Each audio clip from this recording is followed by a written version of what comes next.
Hey guys, so I just finished filming some beauty videos, so I figured I would do a video for this channel, like a talking video for this channel. And I figured since it's about that time, I could do a 1 month postpartum update for you guys.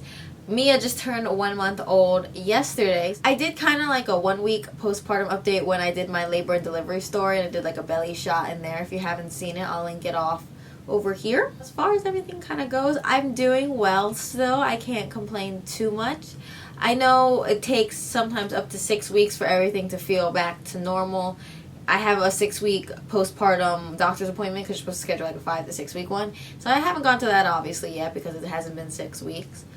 As far as recovery time and such, I felt great the first few days, as I mentioned in my labor and delivery video. And after that, like for like day 5, 6, 7, 8, 9, I was a little bit more sore. I was feeling a little bit more fatigued, but I kind of pushed through it. And as far as everything else goes, I feel back to normal. I'm back into my old clothes, no problem. It took me a little less than a week for the swelling to go down. It took about like 5 or 6 days for most of the uterine swelling to go down. And my stomach feels nice again. Like if Ava sits and jumps on it, it doesn't hurt at all anymore. As far as after birth bleeding goes, I am still spotting, sadly.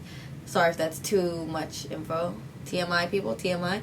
But it's not that bad. Like, it's very, very minimal. It's annoying to have to wear, you know, any extra feminine liners for 4 weeks. That sucks. But, I mean, it kind of makes up for the 9 months that you weren't supposed to have a period. So, that's kind of how it goes. So, my boobs look huge. This is no padding whatsoever. This is all me. They are filled with milk. They're not engorged anymore. I'm past that engorgement stage. Everything is pretty comfortable. I am wearing a nursing bra that is just nice and wireless, and it looks good, right? I hate to be all like touchy-feely, but I know they're a little like, whoa. Even for my body shape, I'm typically like a 32B at most, maybe like a 34A like at my tiniest. Now I'm a 34C, so it's almost like going 2 full cup sizes up, which to me is a little weird because the rest of me is still very scrawny and tiny, but that's what breastfeeding does to you guys. That's definitely the biggest physical change. My skin is reacting well. I thought it was going to go crazy like it did after I had Ava, like when the hormones were just jumbled up and trying to balance themselves out. I saw my face about to break out, and I hit it with like a sheet mask like that night. Like, not literally hit it, but you know, I put on a sheet mask.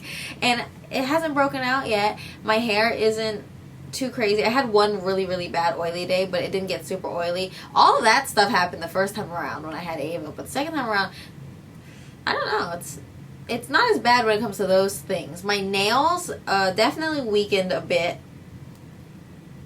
I think they're starting to harden back up. My nails typically when I'm not pregnant are super, super strong, and then when I am pregnant they are a little bit weaker. I think for the weeks after that it's trying to regain its strength again. So, I mean, there was like a nail broken, which kind of sucks, but life goes on. I think the biggest difference in recovery from the first time I had Ava, I was a lot more like miserable the first 3 weeks. I was hit with all the emotions and the hormones, and I was like almost postpartum depression, but it was more baby blues because at 3 weeks it kind of faded, and I was just like way too emotional. You know, having a baby does like create a lot of emotions to you, let alone the hormones like really mess with your head. So it's very common to feel very like insecure, sad for no apparent reason, and just want to cry all the time, especially if it's your first kid. This time around I was not gonna sit around and cry. I was like, no. I already have one. I know that I'm doing things correctly. I'm not as insecure about things. And even if I started to feel sad, I had one day of feeling sad, and I was kind of like, I just can't get anything done.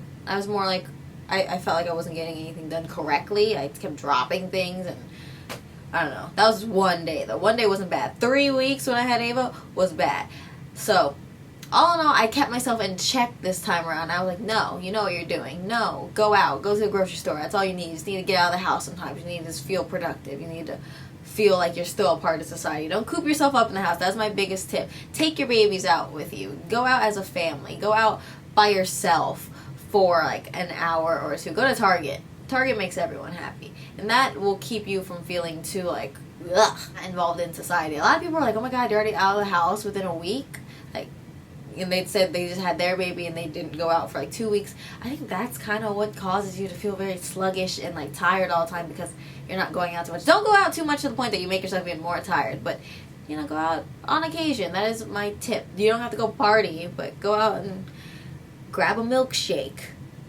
That actually sounds pretty good right now. As far as my body goes, I think I'm pretty much back to normal now. Flat like a pancake, except for my boobs. If you guys want to see, that is what it looks like.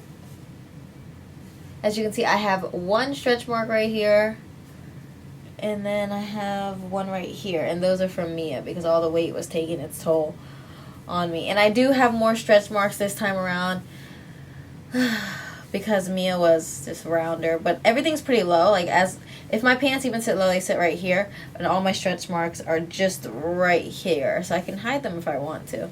But I'm not insecure about my stretch marks whatsoever. I just have a couple right here. And the rest of me is still normal. I credit that to breastfeeding, because breastfeeding causes uterine contractions, and it causes a lot of weight to come off fast, and my metabolism, which has always been pretty fast. So thank you, metabolism, and thank you, breastfeeding.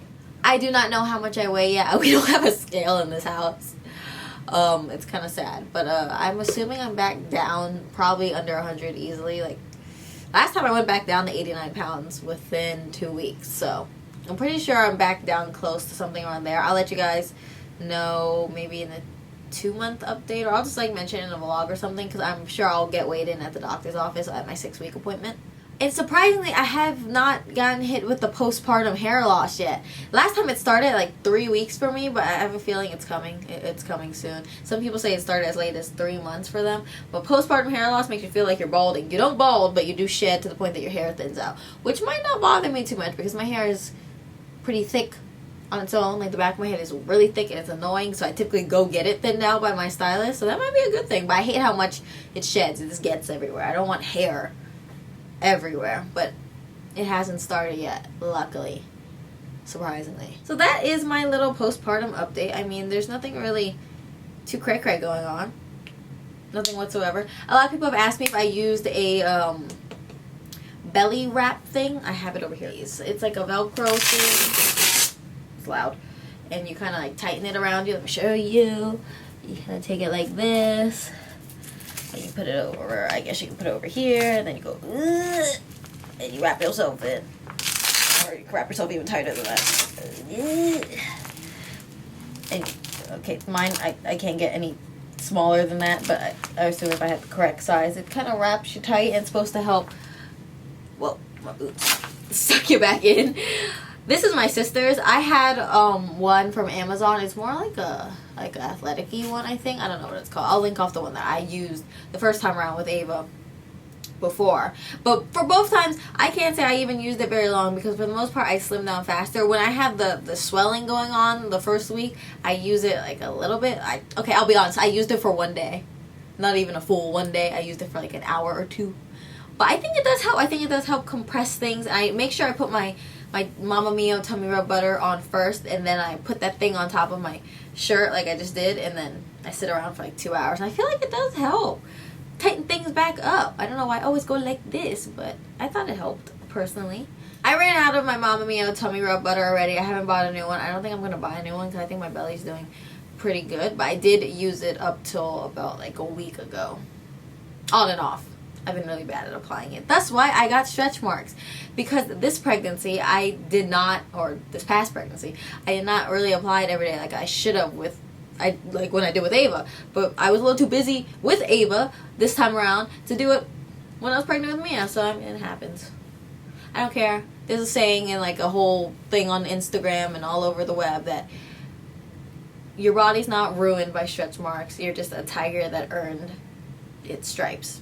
Or you can look at them as battle scars. It's perfectly fine, because battle scars are badass. I have to go take care of my kids now, so thank you guys as always for watching. So I will see you guys later.